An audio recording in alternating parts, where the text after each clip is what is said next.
Oke, rizki itu yang nanggung siapa? Allah. Oke. Tapi kalau kamu nggak kerja, kira-kira Allah marah nggak? Tapi kan begini, taib, kok nggak kerja?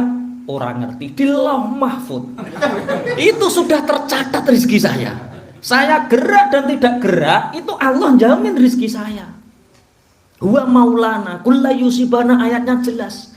Kulla yusibana illa ma kataballahu lana. Tidak ada apapun yang terjadi terhadap kita, semua sudah tercatat di Lauh Mahfud oleh Allah kepada kita. Aku suka melarat, aku gak mergawe, nek suka ya suka. Iki bener apa ora omongan ini? Ya omongannya bener, tapi tujuannya salah. Kuwi padha karo sampean muni I love you ning ngene perawan, tujuannya ngetengi. Paham maksudnya ya?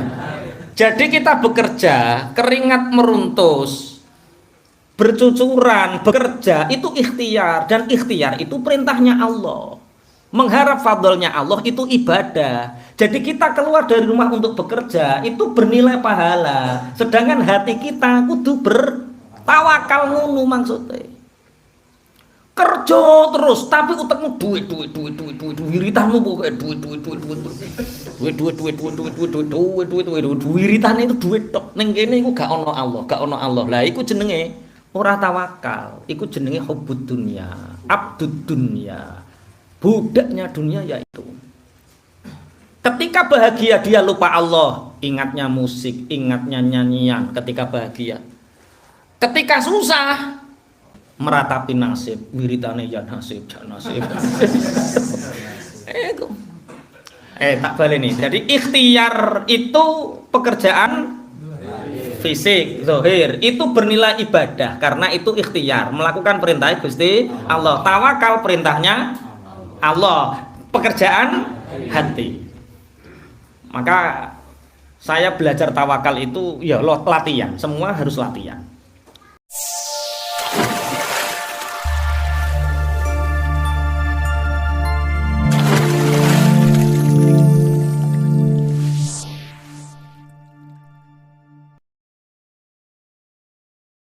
Semua yang terjadi terhadap kita itu semua sudah digariskan oleh Allah. Miskin, kaya itu yang menentukan siapa? Allah. Sakit, sehat itu siapa yang menentukan? Allah. Semua yang terjadi terhadap kita itu atas ketentuan Allah. Makanya orang mukmin itu mestinya percayane karo Allah, bersandarnya kepada Allah. Siapa yang bersandar kepada selain Allah, punya pengharapan selain kepada Allah, satu kali pengharapan, maka dia sudah siap untuk menerima satu kali kekecewaan. Tak baleni. Nek sampeyan iku mengharapkan ning gone wong ping pisan satu kali, maka kita sudah harus siap kecewa satu kali. Misalkan seperti ini. Jamaah sekian ratus ini yang paling baik siapa? Menurut sampean, sing sampean kenal, kira-kira sing paling apik, sing al-karim sapa? Rahasia. Mas Taib ya. Oke, Mas Taib. Amin. Mas Taib iku apian. Makanya kalau dulu satu periode dengan Imam Malik itu ada namanya Imam Les. Imam Les itu setiap buat majelis itu dibubarkan oleh khalifah. Walita bukan khalifah. Jadi Imam Les itu dia di Mesir, setiap buat majelis seperti ini dibubarkan oleh wali kota, gubernur gampang, gubernur Mesir. Jadi gawe aula dirobohkan sampai 3 kali. Makanya Imam Les itu tidak menjadi mujtahid mutlak. Gara-gara apa? Ya karena muridnya itu nggak ada yang mungkin, nggak ada yang selalu di situ. Karena setiap buat majelis dibubarkan khalifah, dibubarkan gubernur. Padahal orangnya baik, sopan, kaya. Suatu hari ada tetangganya Imam Les, kalau kamu mendirikan itu nanti dibubarkan, dirobohkan, tidak dibubarkan, dirobohkan. Jadi kalau kita ngaji seperti ini aman, itu berarti ya kita harus bersyukur. Nah, karena Imam Les dulu ngalami setiap punya majelis itu bangunannya apa? Dirobohkan. Itu kekhalifahan Islam, Khalifah Abbasiyah ketika itu. Sultannya jenenge ketika itu Al-Mahdi. Lah, duwe wali kota yang Mesir, duwe gubernur yang Mesir, itu nggak suka sama Imam Les karena entah di fitnah apa sehingga setiap buat bangunan dirobohkan, setiap bangunan dirobohkan. Itu cara sampean ngono mbok PKI no.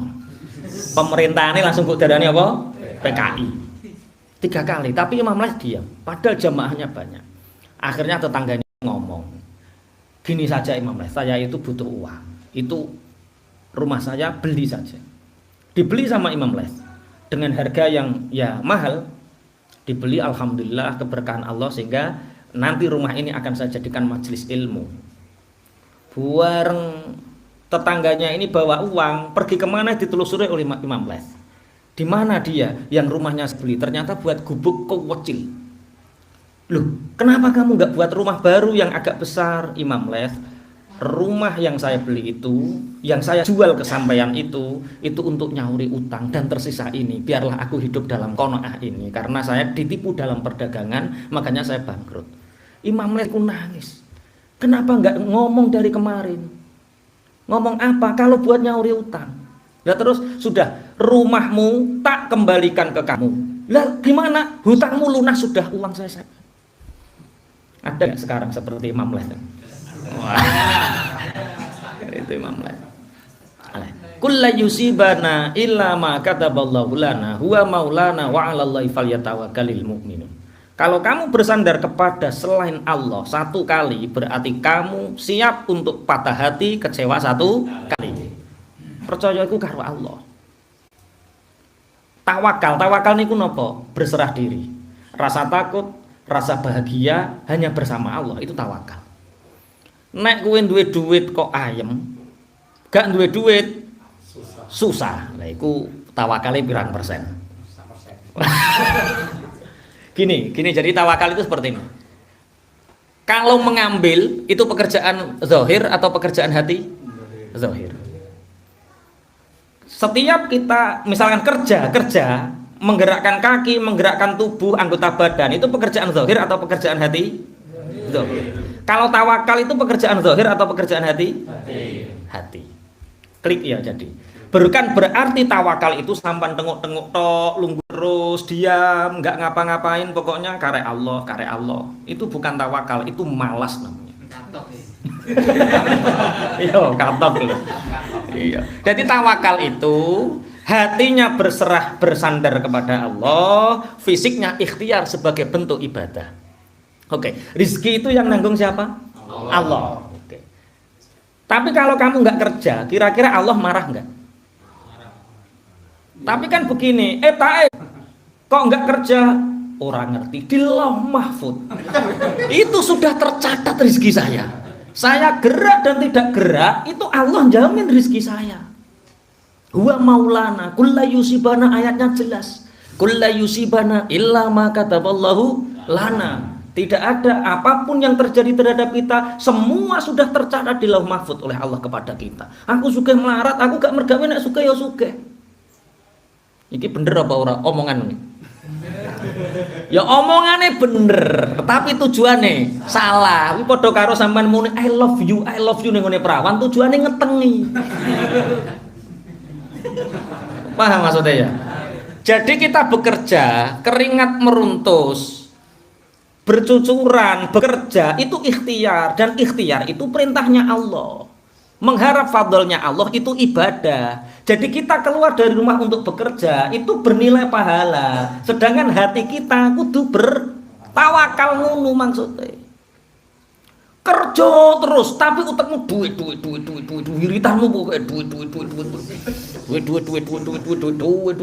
Wiritane itu duit tok. Ning kene iku gak ono Allah. Lah iku jenenge ora tawakal. Iku jenenge hubbud dunya, abdud dunya.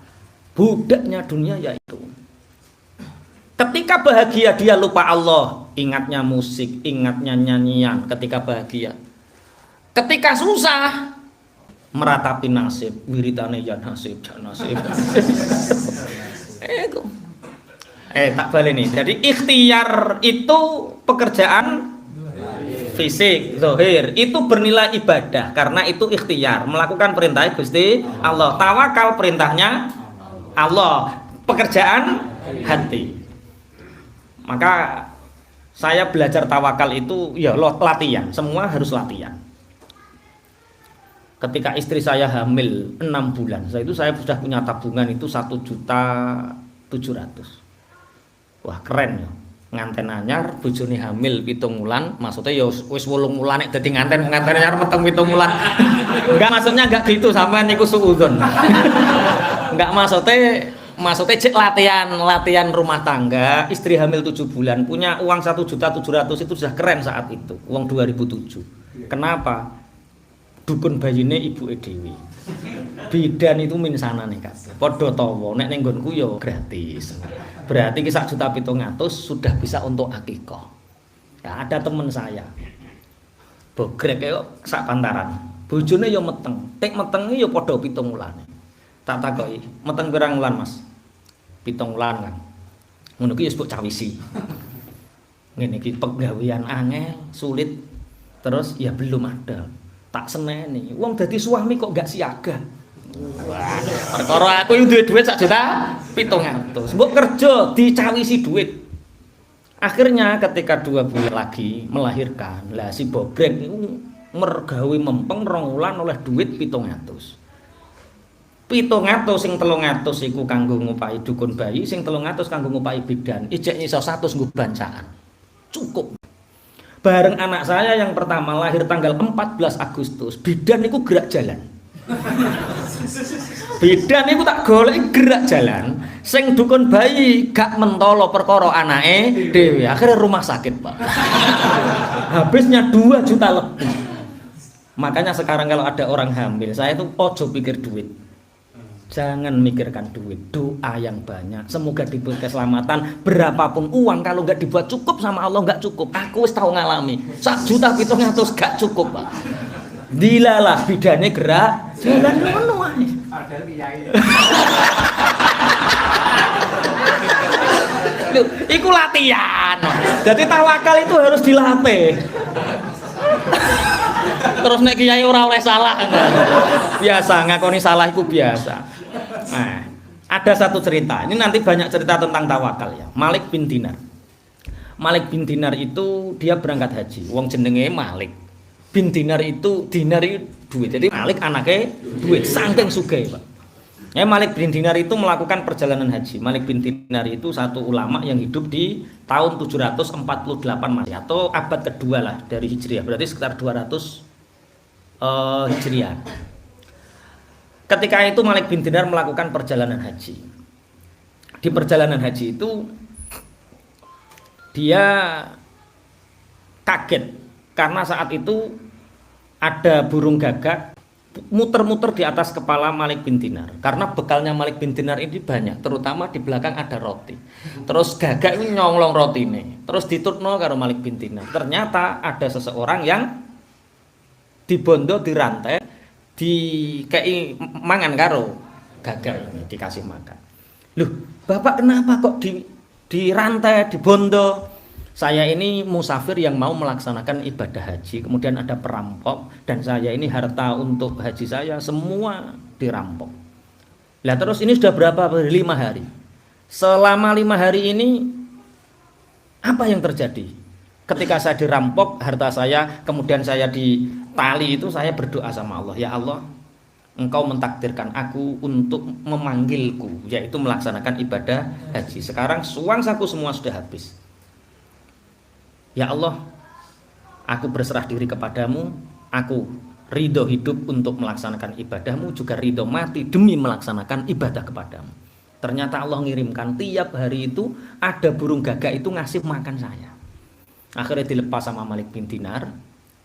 Sama Malik bin Dinar itu kemudian dilepas. Kemudian berjalan lagi sampai di padang pasir. Ini tawakal. Sampai di padang pasir itu kelelahan 2 orang ini yang mau melakukan. Dulu kan ibadah haji itu jalan kaki, naik kuda atau naik onta, jalan kaki berbulan-bulan. Kalau di sini Indonesia dulu tahun 70-an ya masih perahu itu ya lama, 4 bulan 6 bulan. Lah akhirnya di padang pasir ini kelelahan dan air ini makin habis. Kita harus cari sumur untuk minum. Bareng tahu ada kidang banyak. Kidang banyak. Itu ada air, ada sumur. Lah, kidang iku nek ngombe cep ngombe. Bareng dua orang ini Malik bin Dinar dan orang yang satu lagi sampai ke sumur, ternyata apa yang terjadi? Sumur itu langsung sat. Perkara apa? Dalam perjalanan Malik bin Dinar iku mikir, nek ning sumur kudu butuh apa? Timbo, butuh tali, butuh timbo disediakan. Butuh tali, butuh timbo. Bareng di tali, di timbo ngombe. Malik bin Dinar itu sholat, kemudian istirahat dan dia janggal, ya Allah, kenapa dengan kidang yang tidak pernah menyembahmu, dengan kidang yang tidak sujud kepadamu, engkau begitu rahman, engkau begitu belas kasih sehingga ngombe lu ora butuh nimbo. Lah sedangkan aku yang tiap hari bersujud kepadamu ya Allah, ya setiap hari sholat puasa untukmu ya Allah, kenapa harus kangelan, kesulitan untuk minum? Kelelahan, Malik bin Dinar tidur dan bermimpi. Dalam mimpinya Malik bin Dinar, kidang itu hidup di padang pasir tawakal kepadaku, dia hanya butuh aku, sedangkan tawakalmu itu cek butuh timbo. Makanya aku sulitkan hidupmu, untuk mendapatkan air ya harus butuh timbo. Berarti Allah memberikan sesuatu kepada kita itu seberapa besar tawakal kita, tawakul kita, kepasrahan diri kita. Semakin kita berserah diri kepada Allah, ya semakin kita dimudahkan oleh Allah. Orang memikirkan seperti ini, ki kuning balen nek bocor piye kudu sangu kumpo, ki kuning anu piye yo bocor tenan. Gak percaya jajal. Aku ndoro rae. Fakta piye. Sarang betul kumpul betul bocor. Itu berarti diuji sama. Ibaratnya anak ngerengek gak patek direken. Enggak. Jadi itulah tawakalnya para wali-wali dulu. Jadi ketika kita mengkhawatirkan sesuatu, ya sesuatu itu akan terjadi. Misalnya suatu saat Mas Taib naik, tidak jadi Bilal lagi tapi khotib. Wah, najan nek muni akikoh kleru hakikoh. Misalnya ketika dia itu khutbah, dia kok nek salah. Kira-kira apa yang terjadi? Salah. Maka ketika kita melakukan sesuatu, anta maksudi ya Allah, waridho kamatlubi. Ya Allah, engkaulah tujuanku. Aku tidak punya tujuan yang lain. Waridho kamatlubi, dan hanya ridhomu yang aku harapkan. Tidak ada yang lain. Pun tawakal. Kulla yusibana illa ma kataballahu lana huwa maulana wa 'alallahi falyatawakkalul mu'minun. Katakan Muhammad bahwa tidak ada sesuatu apapun yang terjadi terhadap kita kecuali semua telah digariskan oleh Allah di Lauh Mahfuz. Huwa maulana, ini yang paling pokok ya. Huwa maulana. Allah itu bendoro kita. Allah itu Gusti kita. Allah itu zat yang termulia, yang terbaik yang kita tahu. Dadi nek ana wong apik, Mas Taib apik, kira-kira sampean njaluk duit dikeki napa mboten? Misale, wong kok khusnudon kok ora iso. Misale. Loh, wong ngaji itu harus tangan di atas, jangan tangan di bawah. Mental itu mental kaya, mental memberi, bukan mental meminta. Misalnya orang duit lah mentale yang penting bener. Dulu kan ada ya orang yang seperti itu. Dosanya itu diampuni oleh Allah karena dia membayangkan pasir itu dan dia tidak punya apa-apa, saking merasa dosanya banyak. Ya Allah, demi menebus kesalahan dan ke dosa-dosaku, ya Allah, pasir ini seandainya semua menjadi kepingan emas, aku akan sedekahkan semua. Mau bayang notok wis disepuro Allah, padahal ya ora sugih tenan. Sampeyan iki tak kon bayang sampean sugih, Mas. Kok tambah duit apa? Kon bayang notok lho ora kasil.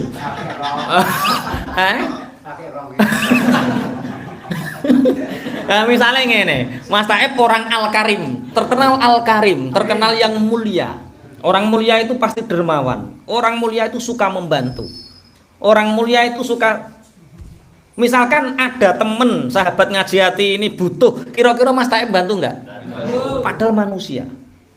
Allah itu huwa maulana. Apa yang tidak dikasih Allah terhadap kita? Apa yang tidak dikasih Allah terhadap kita? Semua dikasih. Kita nggak ingin wujud, diwujudkan oleh Allah. Sampai enggak punya cita-cita urip ning alam dunya. Diuripno diterusno karo Allah. Akhire roh wong ayu, roh duit, roh apa? Roh BPKB bar. Iya. Piye? Oh iya wis tak aja disebut-sebut ta. Roh mitra barang. Ya itu. Huwa maulana. Jadi yang terbaik melindungi kita siapa? Allah. Yang terbaik memberi kita siapa? Allah. Yang mencukupi semua tentang kita siapa? Allah. Itu huwa maulana. Mulane kiai-kiai biyen apa muni maulana kangelan anake jenenge Mulyono. Dadi apa maulana kewan dadi apa? Mulyono. Piye? Maknane utuh. Bener, iki dhek biyen celokane taib. Nek taibun wong sing tobat, orang yang bertobat. Nek taifun wong sing mumet-mumet.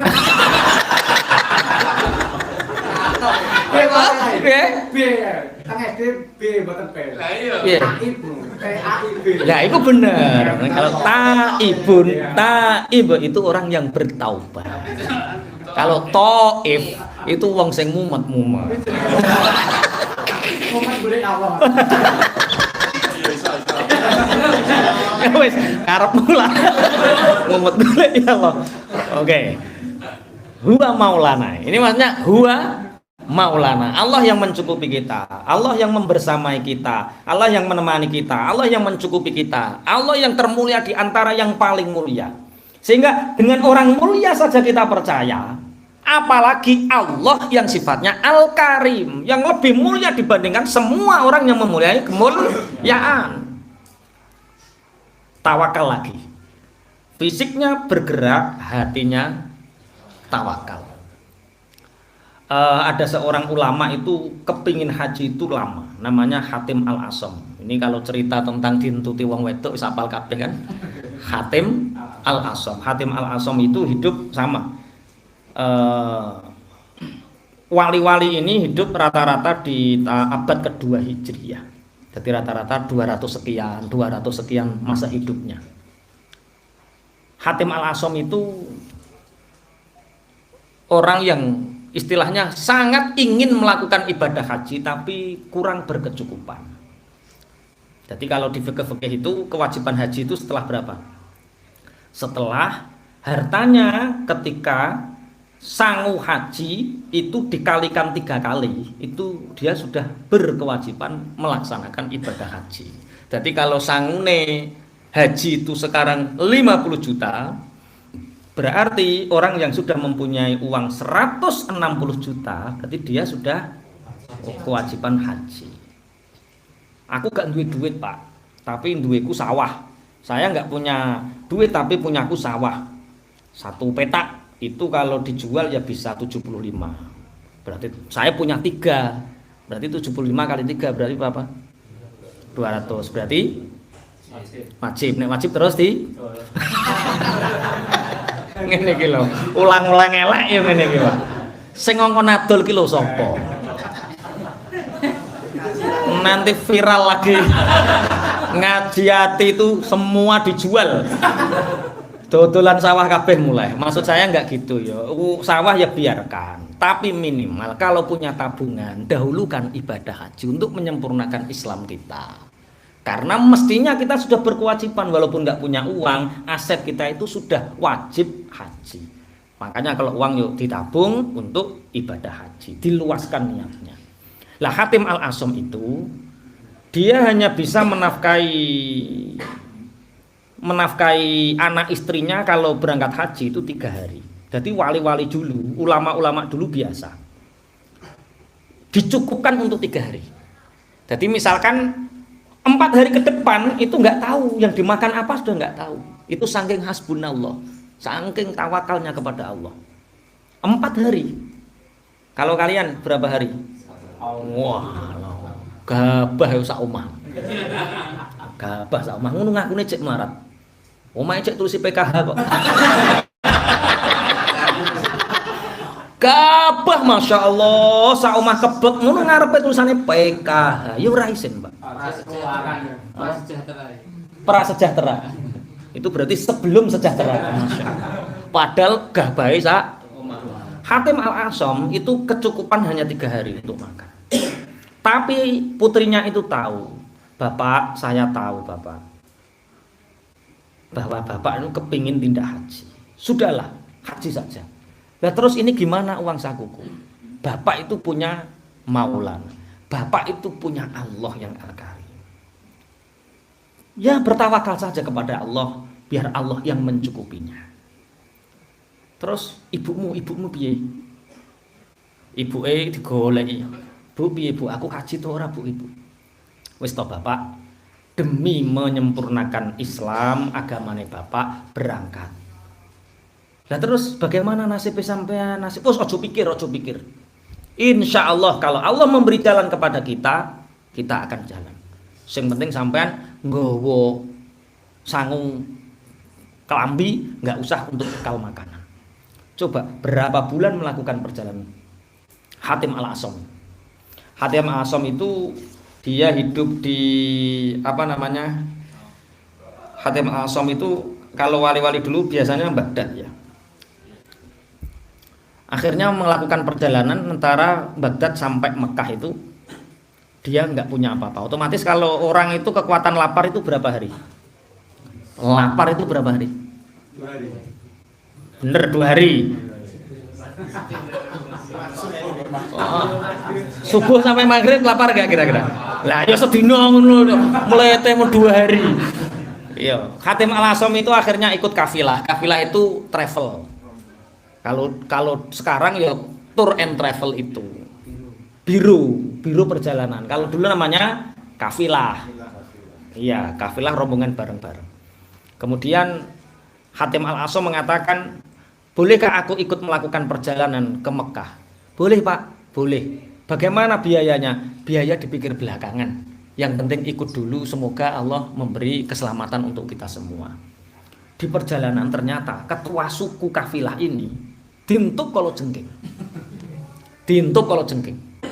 Bareng diuntuk kalau jengking itu racun sudah masuk, aboh kalau jengking Arab ya. Bukan kalah jengking sini. Kalau jengking kono iki sak mene-mene. Gurun. Iya, kalau jengking gurun. Kalau ingin yang pas itu koyo film lho apal Scorpio. Scorpion King lah itu. Iku kalau jengkingnya seperti itu. Dintup bareng dintup aboh dan cepat besar. Bingung orang-orang ini. Cari orang yang bisa meruqyah dan mengobati ini. Akhirnya Hatim Al-Asom kelihatan. Pamornya orang yang bisa ngobati rak kelihatan. Ya cara sakmene kae kan sing iso ngobati siapa kan kelihatan. Hatim, ini gimana kepala suku ini? Sama Hatim Al-Asom kemudian dicucuk racunnya, kemudian diruqyah, sembuh. Kepala suku ini masih bisa melakukan perjalanan dan berangsur-angsur sembuh. Apa kepala itu? Hai Hatim Al-Asom, perjalananmu sampai ke Mekah aku akan biayai. Apapun urusanmu sampai ke Mekah, sampai ke rumahmu aku yang membiayainya. Hasbunallah. Tapi Hatim Al-Asom dalam sujudnya cek kepikiran sing duwe omah, sing ning jero omah. Dipikiran keluarganya di rumah bagaimana. Maka ketika dia munajat, ya Allah, Engkau telah menyelesaikan urusanku. Aku percaya, aku berserah diri kepadamu ya Allah tentang keluargaku. Aku menitipkan keluargamu. Aku menitipkan keluargaku kepadamu ya Allah. Hanya kepadamu aku menitipkan keluargaku. Akhirnya apa yang terjadi? Di keluarganya itu sudah 2 hari 2 malam enggak. Setelah kan 3 hari. 3 hari dimakan, ada yang dimakan. Setelah hari keempat enggak ada. Hari kelima mereka sudah kelaparan. Ibunya ini nggak betah gara-gara sampean nduk ngongkon bapak haji sekarang nggak ada yang kerja, kita sekarang lapar. Putrinya ini guyu kemekelen lah gue dikandani ngaji. Bu, saya tanya, iya bapak itu yang memberi rizki atau yang memakan rizki? Tak bedheki sampean. Dibedheki karo putrine. Ibu, Bapak Hatim Al-Asom itu yang memberi rizki atau yang menghabiskan rizki? Yang memberi rizki siapa? Allah. Yang menghabiskan rizki siapa? Hatim. Lah yang bapak itu menghabiskan rizki kok. Justru kita bahagia, bapak sudah nggak ada, jadi rezekinya tinggal kita yang makan menikmati. Ibu yo kleng ngopi ye maksudnya. Akhirnya ada orang mengetuk pintu. Ada orang mengetuk pintu. Assalamualaikum, waalaikumsalam. Ini ada khalifah sedang melewati perjalanan dan kehabisan air. Tolong beri kami air untuk kami berikan kepada khalifah. Putrinya ini mengambil air. Kemudian air ini diberikan, khalifah ini meminum, dan khalifah ini merasakan, saya belum merasakan nikmatnya air sesegar. Yang memberi rezeki siapa? Allah. Yang menghabiskan siapa? Kita. Oke. Allahumma sholli ala Muhammad. Tawakal. Dulu orang itu seperti itu tawakalnya. Sekarang kita enggak. Sampai sakit pun disediani, Pak. P34 wakeh ngeluh. Sedia apa nek ngeluh, Bro? Bodrek. Terus nek wetenge anu Proma. Oh, apal. Oh.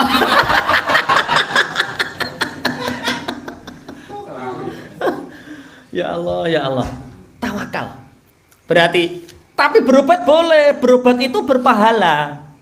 Kalau kita sakit, kita bertanya kepada tabib, kita bertanya kepada dokter konsultasi, itu ikhtiar zahir yang bernilai pahala, paham ya? Tapi hati kita, siapa yang menyembuhkan? Allah. Siapa yang patut kita mintai kesembuhan? Allah. Makanya ketika kita sakit, yang pertama kali sunnah adalah ruqyah untuk diri sendiri. Karena apa? Dengan ruqyah kita mengingat Allah. Kita misalkan sakit pening, kepala ngeluh misalnya, ya sudah, ambil air, dibacakan Fatihah, Qul Nas, Falak Nas, kemudian berdoa, ya Allah semoga engkau menyembuhkan penyakitku ini, kemudian diminum. Itu ruqyah untuk diri sendiri agar langsung ingat Allah. Tapi sekarang enggak, ngeluh teng sing mbok ilingi apa? Allah. Nek sani senior ya Allah. Senior sing junior ilingi apa? Bodrek. Sing senior ya Allah. Sing liyane bodrek. Itulah. Seberapa kita tawakal. Seberapa kita berserah diri kepada Allah. Lah, kenyataan tawakal dan tidak ini biasanya tahu kita tawakal dan tidak itu biasanya ketika diuji dalam keadaan masyaqqah. Enggak punya uang, enggak punya kerjaan, istri muring-muring terus, anak membayar. Wah, ini kita tawakal, kita diuji oleh Allah.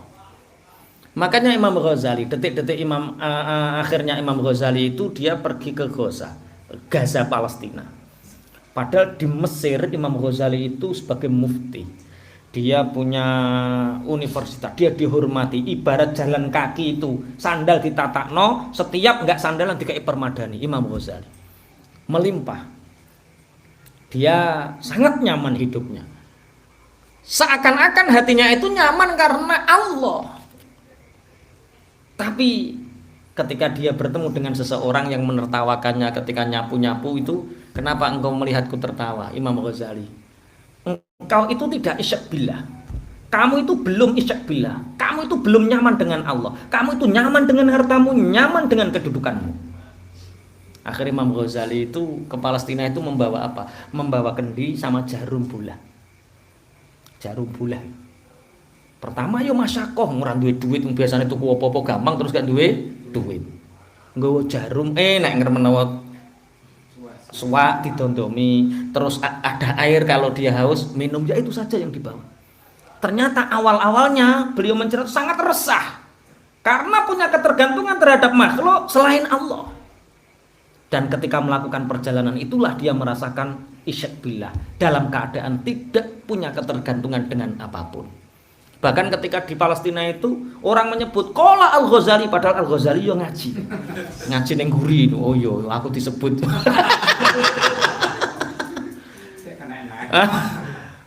Paham nggih maksudnya nggih? Jadi kalau kita punya harta banyak, punya kedudukan yang mulia, dihormati banyak orang, jangan-jangan kita nyaman beragama karena harta kita, karena kekayaan kita, karena kemuliaan kita.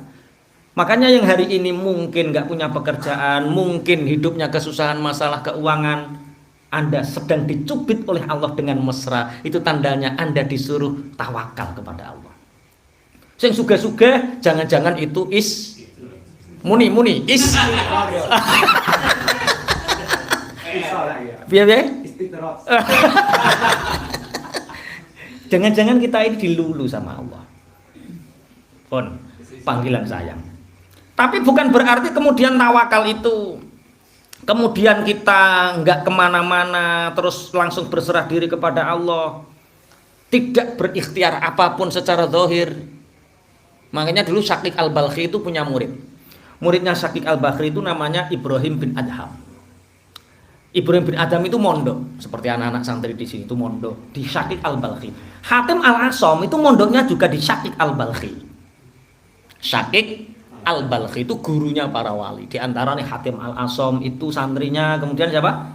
Ibrahim bin Adham itu juga santrinya. Setelah nyantri disuruh sama Syakik Al-Balkhi, sudah Ibrahim bin Adham, sudah saatnya kamu mencari ma'isyah. Berdaganglah, cara saiki yo bisnis kok. Kak wayah nyambut gawe Kak, bisnis. Nggih Mbah Yai, bisnis. Ketika melakukan perniagaan baru 3 bulan, dia itu kembali lagi ke pondok. Loh, kenapa kamu kembali Ibrahim bin Adham, kata Syakik Al-Balkhi. Saya nggak ada gunanya Syekh untuk bekerja. Nah kenapa? Seperti ceritanya Malik bin Dinar tadi, Ibrahim bin Adham itu ketika akan makan rotinya ini diambil burung, terus dibawa pergi, terbang, digoda karo siapa? Ibrahim bin Adham. Kemudian terus ditutno. Ternyata burung itu menolong burung yang lain, yang sayapnya patah. Tadi sayapnya patah. Bareng sayapnya patah didulang. Mikir Syakik Ibrahim bin Adham ini mikir. Burung yang sayap patah sekalipun, karena dia punya tawakal kepada Allah, dicukupi oleh Allah. Yang ngambil juga makan, yang tidak melakukan apa-apa juga makan. Untuk apa aku bekerja? Kalau Allah mencukupi aku, Allah akan memberikan kecukupan itu. Untuk apa aku bekerja? Itu Syekh yang aku alami, dan itu rintihan batinku. Nggak ada bedanya antara orang kerja dengan orang yang tidak kerja, hanya butuh untuk makan. Biarlah aku beribadah di sini Syekh. Diguyu karo Syakik Al-Balkhi. Cita-cita kok jadi burung sing sayape patah. Cita-cita itu ya jadi burung yang mengambil. Ya kamu itu di rumah, astagfirullah. Ya makan ya dikasih orang, tapi kue dianggap stres. Ponakanmu nang ndi mbah grimbung. Lah terus ngene iki aku mergawe katok ngingoni ponakan loro grimbung. Nek butuh mau mangan, grimbung yo mangan. Tapi ibaratnya kamu seperti burung yang sayapnya patah. Berarti kita harus menjadi siapa? Burung yang sayapnya utuh terbang. Mikirkan pondok, mikirkan masjid, mikirkan du'afa, mikirkan fakir miskin.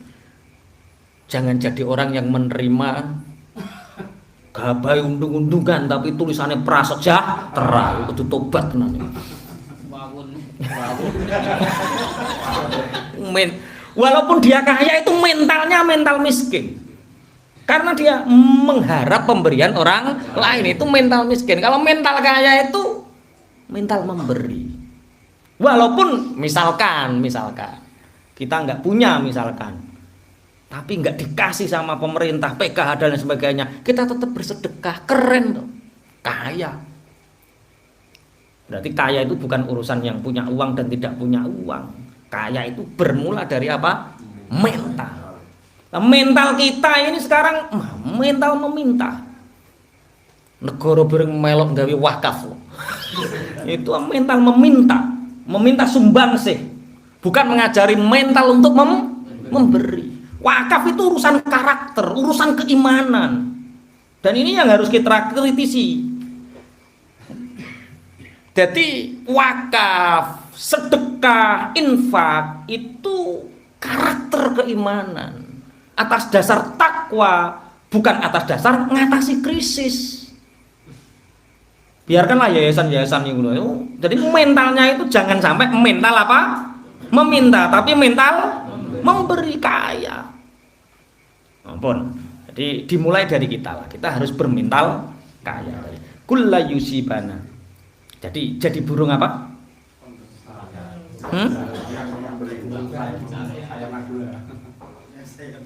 Burung yang sayapnya dua.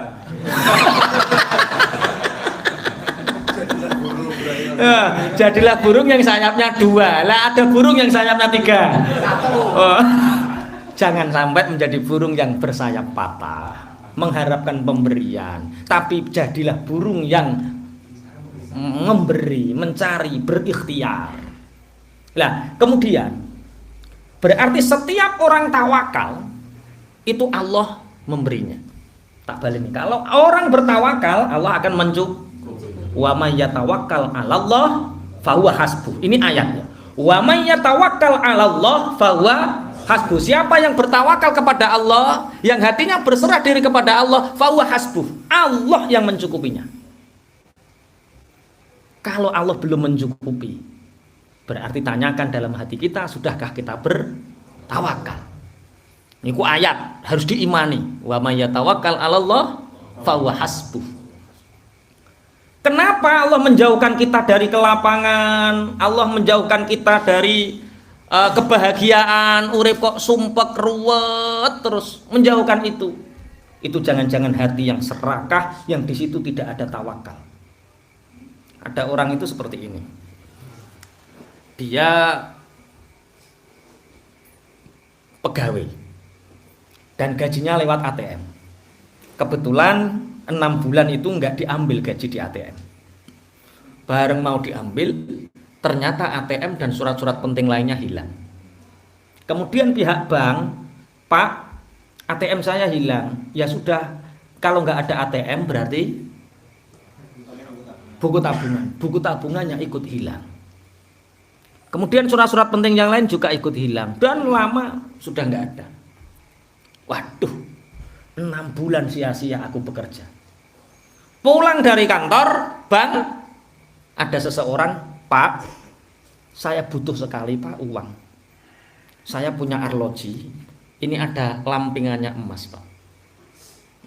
Ini kalau dijual bisa 30 juta. Tapi cukup untuk Bapak 7 juta. Saya itu baru kehilangan Pak. Saya nggak punya uang. Saya hanya punya uang itu berapa? 1 juta. 1 juta Pak, gimana Pak ya? Ya sudahlah Pak, sampean ambil 1 juta. Dikasihkan 1 juta, arlojinya diambil. Dibawa ke toko emas. Yang punya toko emas ini Cina. Bareng Cina ini, Pak, saya mau jual arloji ini berapa? Waduh, ini laku 7 juta. Wah, nggak boleh, 10. Gimana kalau 9? Ditawar lagi. Sudah kata Cinanya. Tak beli 15. Kok tambah larang? Iki paling 30 tenan. Enggak Pak, 30 Pak, 30 juta.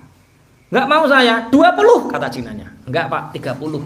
Orangnya keluar, kalau enggak mau 30 ya sudah saya keluar. Dikejar sama Cinanya, 22 Pak.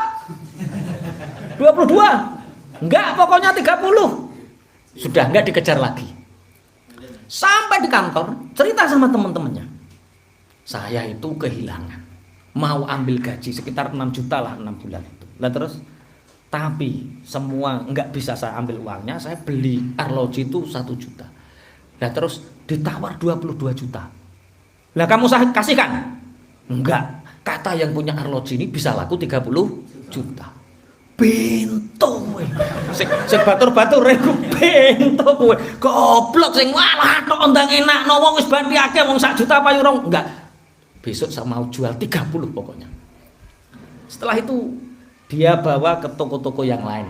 Ke toko-toko pada hari berikutnya itu dibawa ke toko emas yang lain selain Cina itu. Pak, saya beli bawa arloji Pak, tak dol. Wah, ini 350. Loh ini emas asli. Emas asli apa? Lihat, mamas. Win aksesoris. Ini nggak jadi emas, ini apa? Mamas nggak mau. Ini lakunya 350.000. Cek ke semuanya 350.000. Semua tawar 350.000. Ya kembali ke Cina cah. Luwung 22 juta.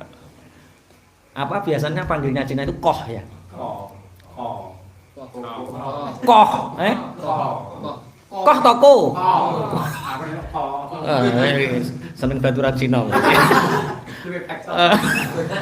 Koh, ya Pak. Sudah ini arloji saya kemarin 22 juta nggak apa-apa. Dilihat. Enggak ah. 300 saja. Malah. Loh, kok bisa? Kemarin itu tak lihat ini emas asli, Mas. Pak. Tak lihat ini emas asli. Sekarang tak cek, ini nggak ada emasnya. Jadi Mamas Win aksesoris. Lah terus, ya kalau 300 nggak apa-apa.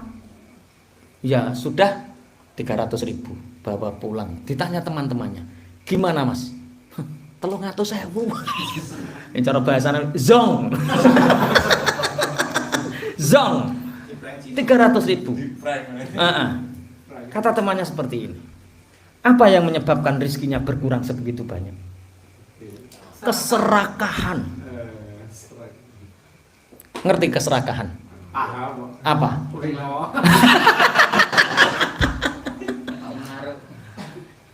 Jadi kalau Allah ngasih anugerah seketika itu, ya terima dengan ridho. Yang menyebabkan hilangnya fadl, menyebabkan hilangnya rezeki itu karena keserakahan. Ya kemarin tak ceritani tuh, ono asu nggawa apa? Balung. Bareng nyabrang jembatan, ngisore kali, dadak nyawang ilonan ono. Lho kok ono asu nggawa balung? Padahal ayang-ayange dhewe mudhun ke jembatan, didelok lu ono. Walah. Ini kalau tak makan dapat 2 ini. Wah, akhirnya cerut balungnya coplok bareng neng kuno ora oleh apa-apa wong ayang-ayang. Itu keserakahan. Yang menghilangkan rezeki kita. Taruhlah, yang menghilangkan kebahagiaan keserakahan. Sawah 1 peta, ukurannya sudah jelas. Ya sudah itu dinikmati, hatimu bahagia. Nek gonto pinggire. Gonto itu apa bahasa Indonesia, Pak? Wis pokoknya gondong ngono ya. Merebut ingin 1 meter, ingin lebih, itu yang membuat hati ini resah. Apa? Keserakahan. Istrimu cantik. Ya sudah itu dinikmati. Kecantikannya istrimu dinikmati. Ora kok tutupi gambar Desi Ratnasari. Itu yang membuat serakah, itu yang menjadikan tidak nikmat, tidak bahagia.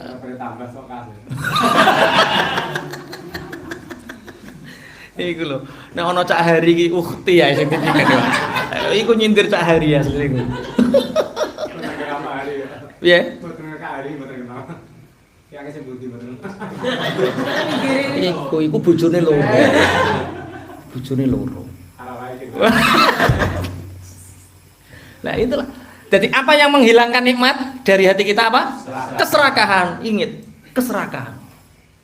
Padahal kalau diingat-ingat, nek diiling-iling, semua yang ada di dunia ini, kullu yusibana illa ma kataballahu lana huwa maulana wa 'alallahi falyatawakkalul mu'min. Orang yang bertawakal hatinya itu nanti bergandengannya dengan ridho atas keputusan Allah. Ridho atas keputusan Allah. Kalau sudah ridho, ya tahu hakikatnya dunia ini kayak apa. Jabatan ya sedelo, kekayaan sedelo sebentar. Apa punya uang banyak ya sedelo sebentar. Makanya kalau kita lihat apapun, ingat Allah, semua menjadi kecil. Ngerti bupati lewat di depanmu, sedelo, nyaman. Ngerti dokter set gua undel sedelo. Ngerti kiai?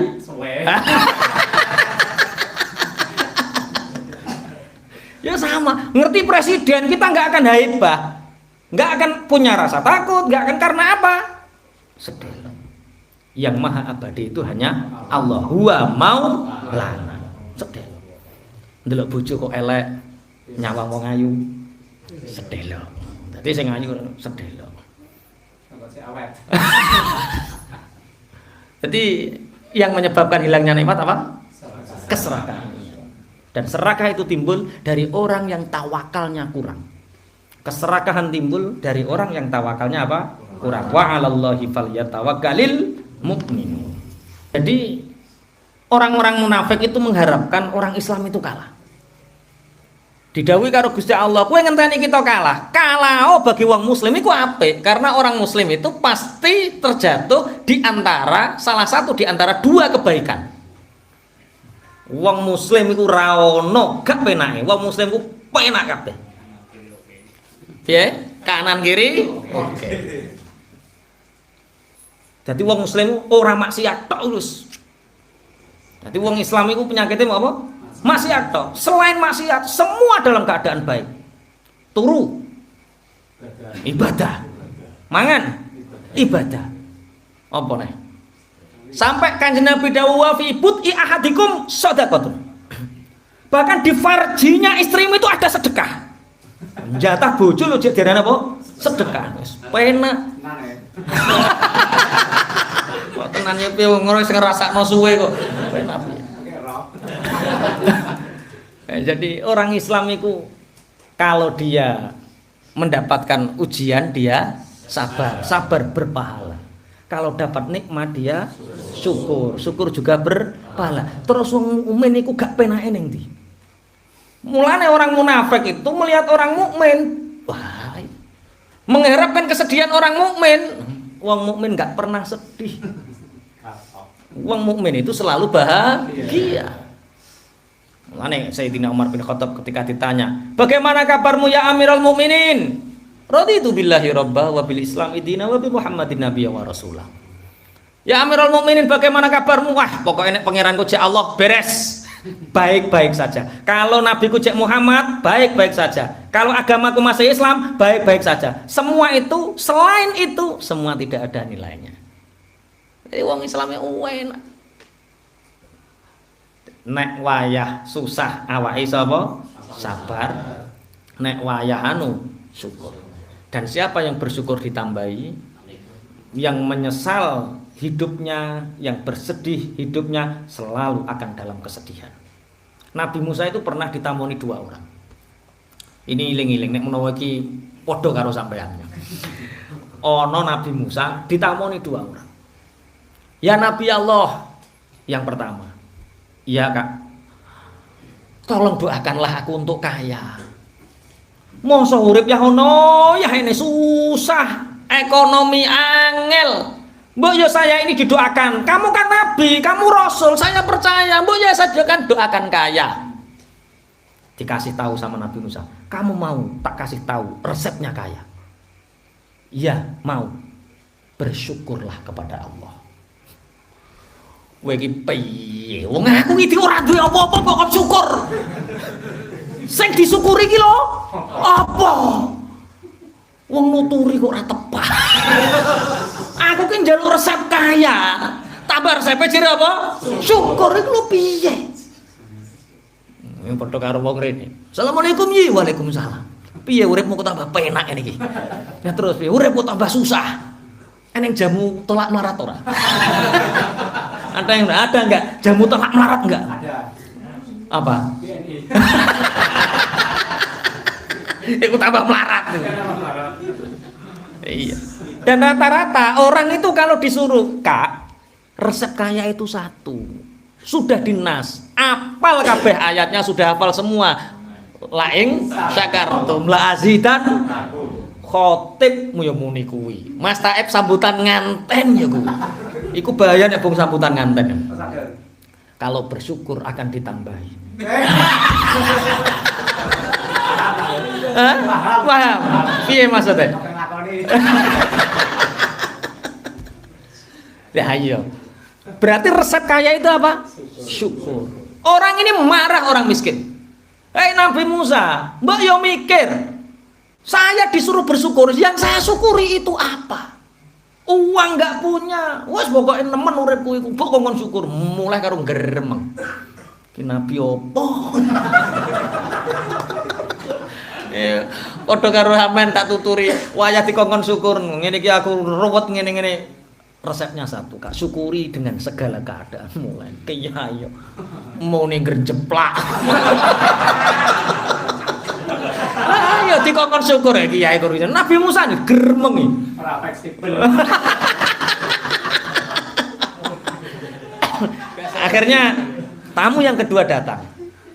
Assalamualaikum. Waalaikumsalam. Ya Nabi Allah, iya. Saya besok ini gimana Nabi Musa? Lah gimana? Harta saya itu buahnya. Nanti hisab saya itu gimana? Mbok saya itu diajak untuk apa-apa gitu.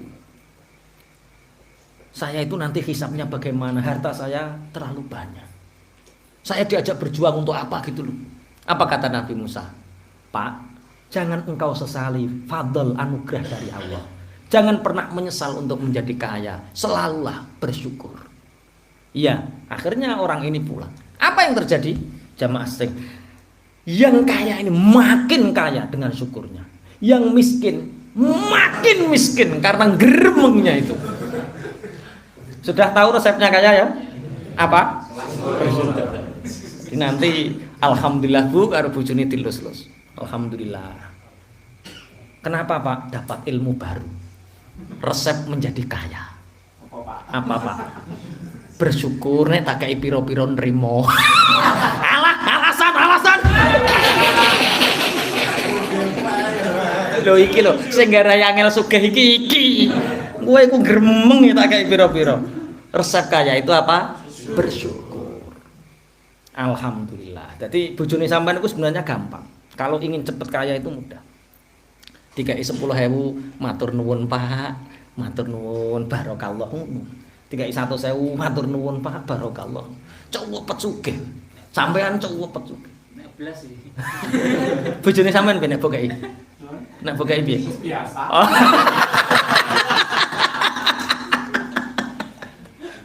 Apa resepnya apa? Bersyukur. Itulah orang muslim. Ciri khas orang Islam itu kalau dapat dia nikmat bersyukur, sampai dapat musibah pun bersyukur. Sabar kemudian bersyukur. Makanya ketika ada ulama tasawuf itu berpendapat, syukur yang hakiki itu adalah ketika mendapat musibah. Syukur yang hakiki itu ketika mendapat ujian, itu syukur yang hakiki. Kalau syukur hanya ketika mendapatkan nikmat, apa bedanya kita dengan anjing? Apa bedanya kita dengan kucing ketika dikasih pindang? Apa bedanya dengan anjing ketika dikasih tulang? Mantuk-mantuk seneng-seneng karo ndarane. Nek kor syukur ketika kita diberi kesenangan dan kenikmatan, anjing juga bisa. Mestinya orang beriman itu ya syukur walaupun dalam keadaan diuji sama Allah. Seperti ceritanya Abu Kilabah. Sudah pernah mendengar ceritanya Abu Kilabah? Sing mbok iling-ilingi sahabat Nuaiman. Karo Abu Domdom. Sing lemu-lemu sing disenengi Abu Domdom, sing lucu senengane Nuaiman. Ini Abu Kilabah, ceritanya agak lama. Abu Kilabah itu pernah ditawari oleh khalifah untuk menjadi qadhi. Qadhi itu kalau sekarang ketua pengadilan agama. Kalau sampean ditawari menjadi qadhi yang gajinya besar, penuh dinar, penuh dirham, kira-kira mau enggak? Senior. Oh, senior. Cara wali wis abdal deh.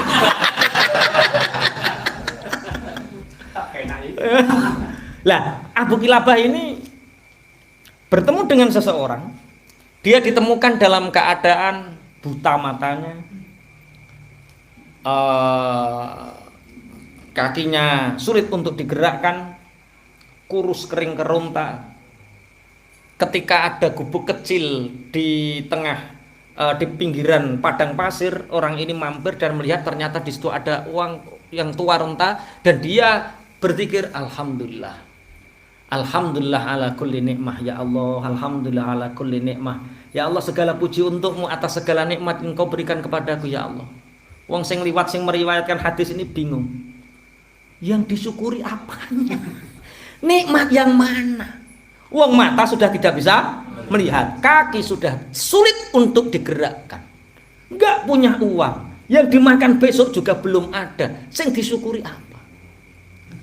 Kek, apa yang Anda syukuri kek? Sehingga Anda selalu talazum, selalu mulazamah, selalu untuk berzikir alhamdulillah ala kulli nikmah.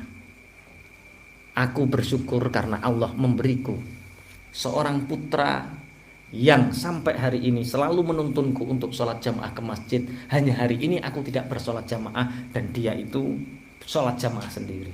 Alhamdulillah, aku dijaga oleh Allah dan anakku dari kemaksiatan.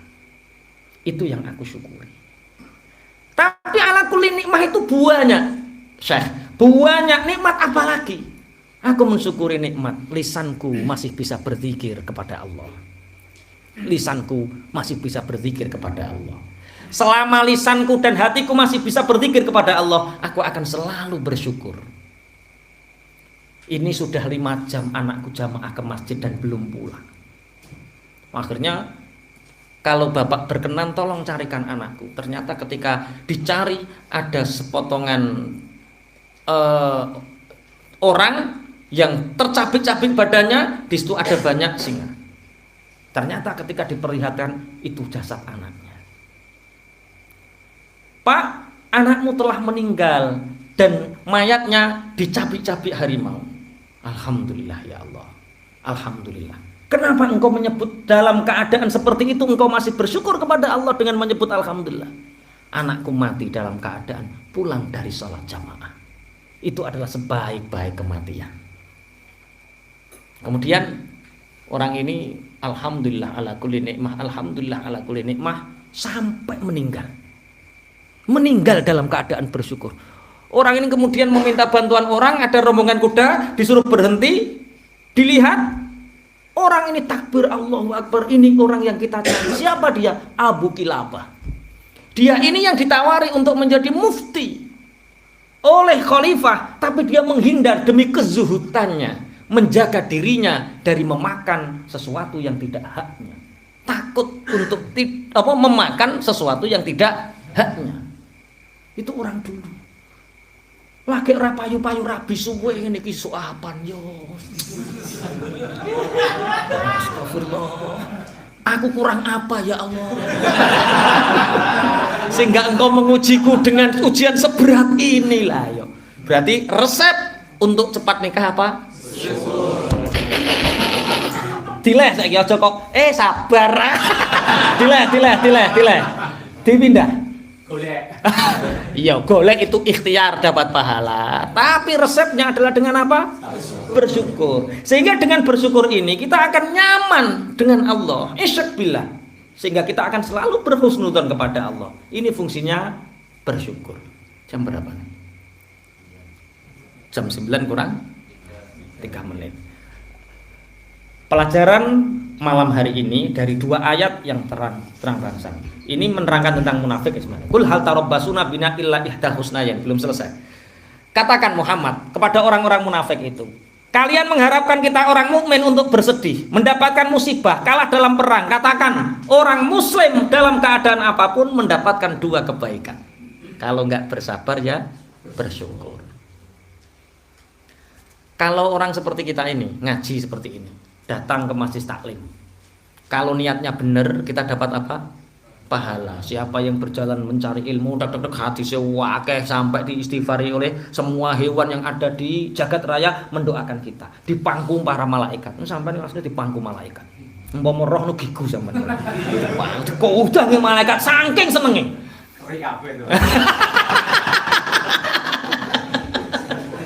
Itu seandainya ikhlas misalkan dapat pahala yang besar. Kalau tidak ikhlas, riya misalkan. Seriak-riaknya orang mencari ilmu, apa yang terjadi? Dia tidak bermaksiat kepada Allah.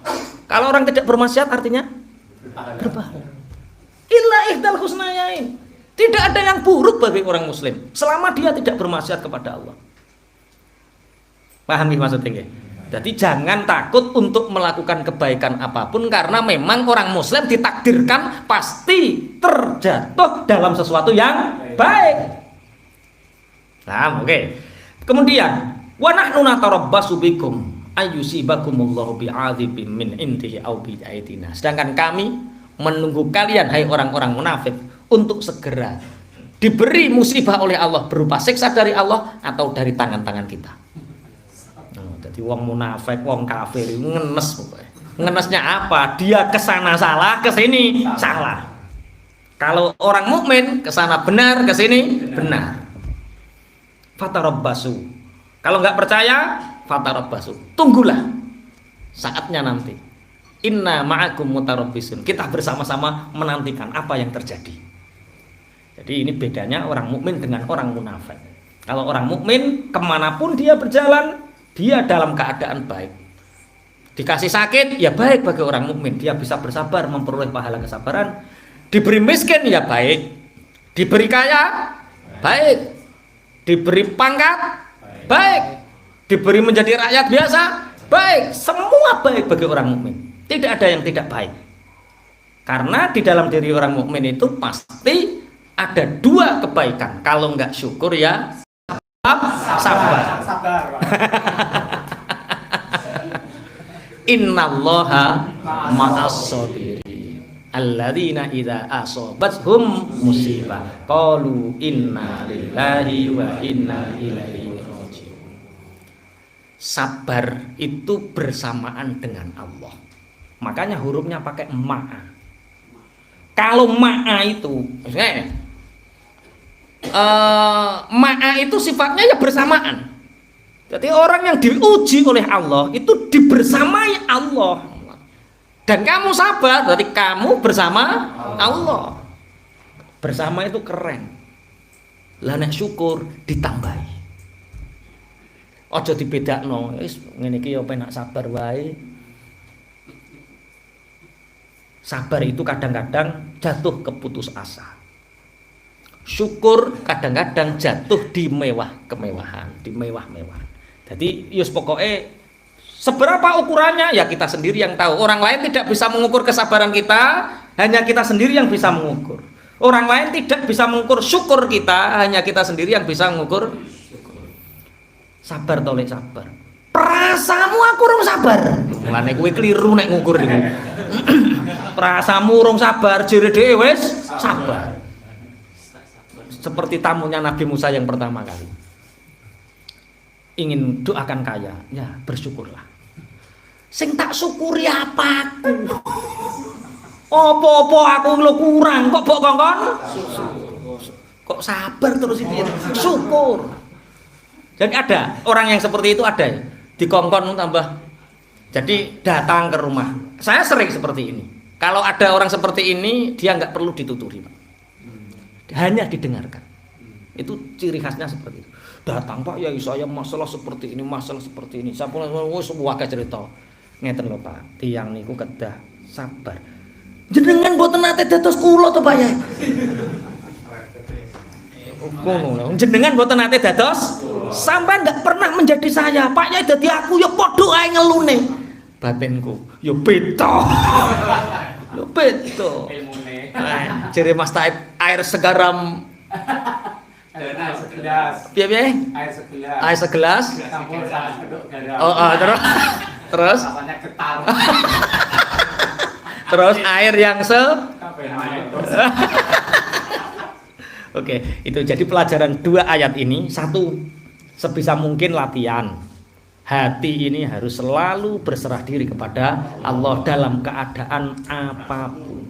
Adapun ujian-ujian yang diberikan Allah kepada kita itu sebagai cubitan sayang Allah, cubitan mesra Allah, cubitan cemburu Allah terhadap kita, agar kita tidak istilahnya membuat Allah cemburu lagi, menyukutinya. Yang kedua, ayat kul hal tarabbasuna bina, banggalah menjadi orang mukmin, banggalah menjadi orang muslim, karena orang mukmin, orang muslim itu jatuhnya di dua kebaikan. Kalau nggak syukur ya sabar.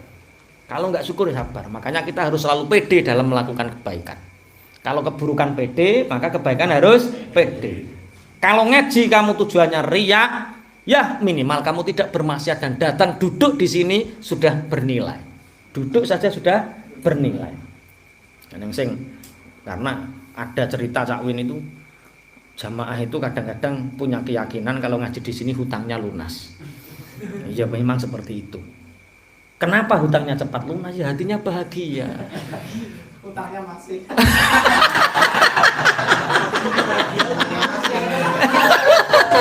Lah ayo, kalau bahagia otomatis apapun melakukan hal apapun itu mudah. Kalau mudah berarti cepat dapat uang untuk nyauri utang ngono maksudnya. Kok ya bahagia tapi utangnya masih. Wah, berarti ora bahagia iku jenenge. Wes toh, dengan tujuan apapun kalian datang itu sudah baik. Dengan tujuan datang apapun itu sudah baik. Kul hal tarabbasuna bina illa ihdal husna. Nikah juga begitu. Lah nikah kan juga begitu. Nikah ketika bojomu ora rido karo gremeng terus kowe ya dadi wali. Umpama sampeyan itu duwe bojo sing nurut taat sam'an wa taatan, kamu akan menjadi seorang raja. Karena dihormati, mangan disediani, turu dikancani, kurang mulyane piye? Wali Toraja niki. Wali Toraja nih. Ya mbok. Lah yen nang dijalani kan gitu toh. Wes aku.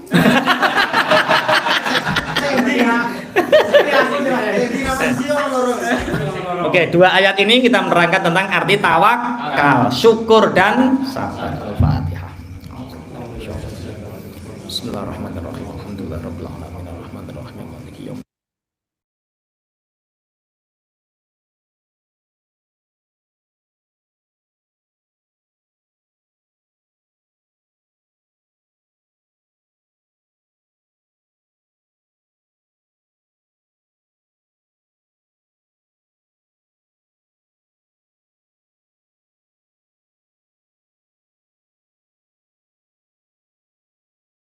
Mudah-mudahan apa yang telah disampaikan tadi bisa menambah keimanan kita dan ketakwaan kita kepada Allah Subhanahu wa taala.